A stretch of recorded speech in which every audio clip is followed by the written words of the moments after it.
Strawberry week, third week of summer. I love this week. All right, so let's get into strawberry week. Our story, this is a very sweet one that is very, very, very much inspired by true events. We have strawberries in our garden, and this is, and I'm sure any of you who might have strawberries in your gardens or just have kids and fruit, this story is very much inspired by true events. So we open up with Petit Pom, and it's kind of early summer, so not a lot of the fruit isn't really ripe yet, and so he's having to be patient because he wants everything to be ripe, but it's not yet. And so he goes to check on the strawberries, and they're all still green, and then he sees Tourmaline munching on a green strawberry, which of course happens a lot. And of course it's like, oh no, that strawberry would have ripened into a red strawberry. Don't eat them while they're green. And so she is happily munching on green strawberries, and he is slightly mortified and not sure what to do. And she keeps taking one single bite out of every green strawberry. And he's like, no, no, no, no, no. And this was very much last year. Look, dear little Sophie, I literally have a video of saying like, okay, Sophia, you know, what color do we wait for? You know, do you eat a strawberry when it's green? Do you eat a strawberry when it's red? And she would just keep saying like, do you eat a strawberry when it's green? Thinking she would say no. She said yes every time, and she ate so many green strawberries that year. So we'll see how she does this year now that she's a year older. But little kids love to just eat the green ones. And so anyways, so then let's see, Amber and I think Amethyst? Yes, Amber and Amethyst come to assist Petit Pom, and they sing the little Tourmaline song to her to remind her to grow into her fairy wings. It is very sweet, but she is just a little toddler, of course. And then Pearl comes along and sings Be Patient, Dear One, and this is a very, very sweet, motherly, very kind of, again, Julie Andrews-y song of Pearl singing to Tourmaline, again, inspired by true events, to remind her to be patient. And then at the end, Ruby, it's finally time for Ruby to ripen all the strawberries. She's been busy painting and ripening these strawberries, and then it is time, and so Tourmaline and Petit Pom get to enjoy the ripe strawberries, and that's where you get the song Strawberries, which is very much modeled after Mozart's 21st Piano Concerto. It's really, really beautiful.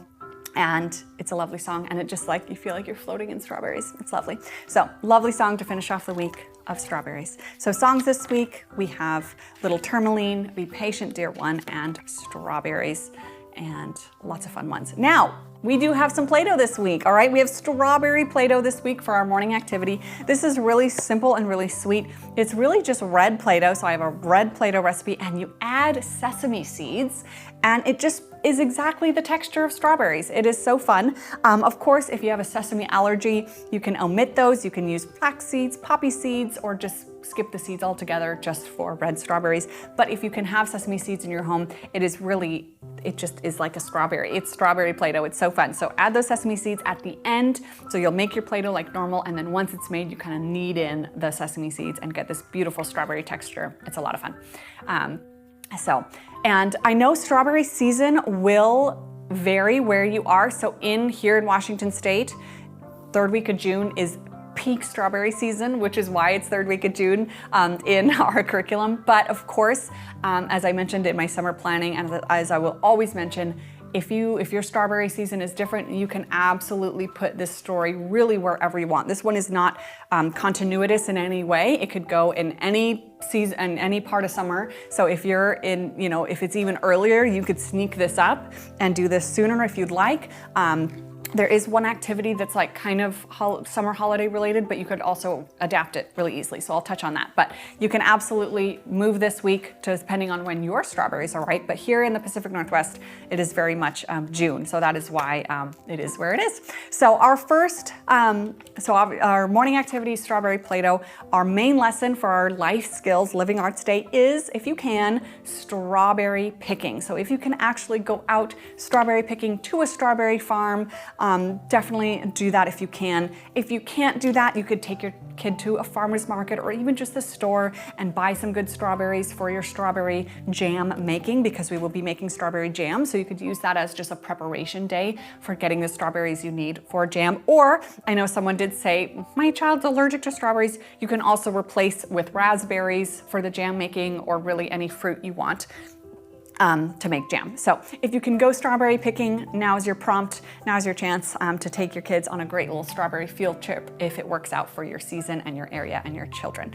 And we have some in our backyard, which is always a lot of fun, and they're always ripe at this time. So yes, if you can, get out and pick some strawberries. Now, our morning activity for day 2 is painted strawberry rocks. So these are kind of a fun craft, and if you do have strawberries in your garden, can actually be practical to help ward off the birds from eating your strawberries. But notes in your planners, okay, my note takers. This, I recommend doing some prep ahead of time. Now, if you cannot go strawberry picking, you could also do some of this prep for main lesson day 1 to prepare for our activity for day 2, because this painted strawberry rocks does best in steps. So to do this, you really want to paint a coat of white on the rock first, let it dry, and then paint a coat of glossy red and then let it dry.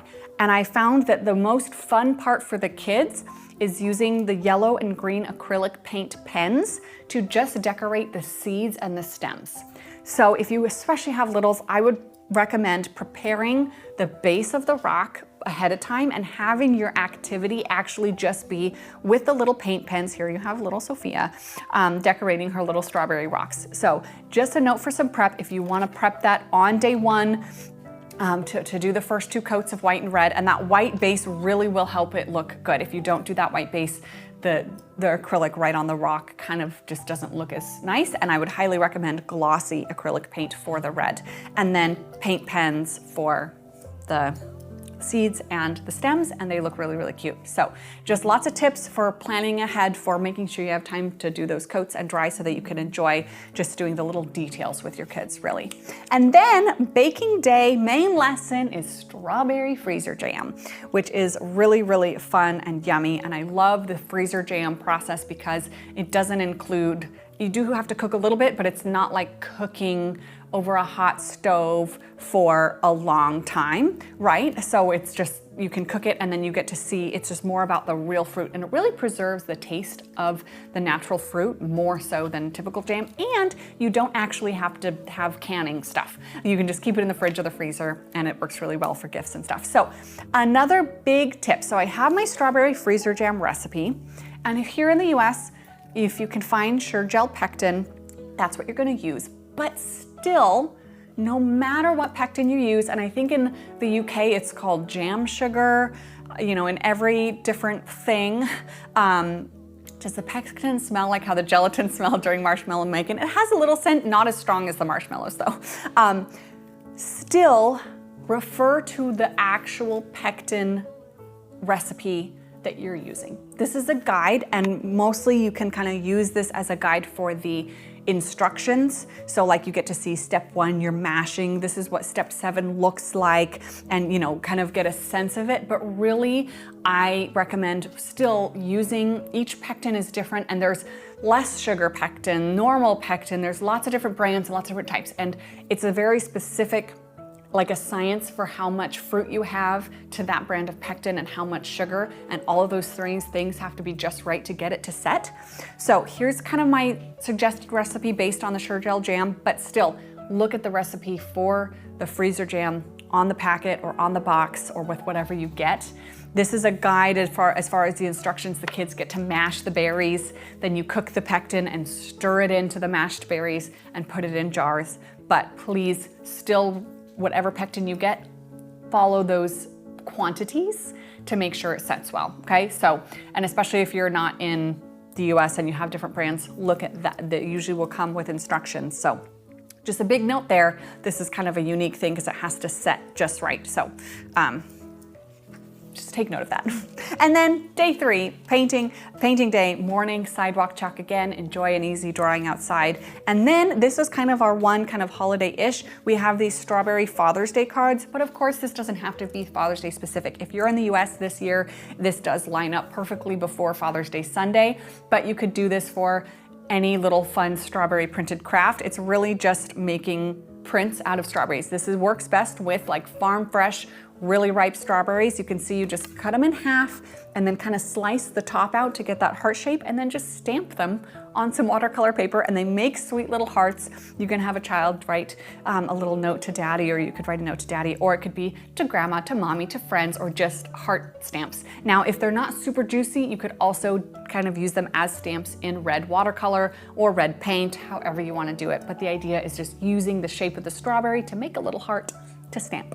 So if you're going to switch this to wherever you need it as far as where strawberries are right for you, you can adapt this recipe accordingly.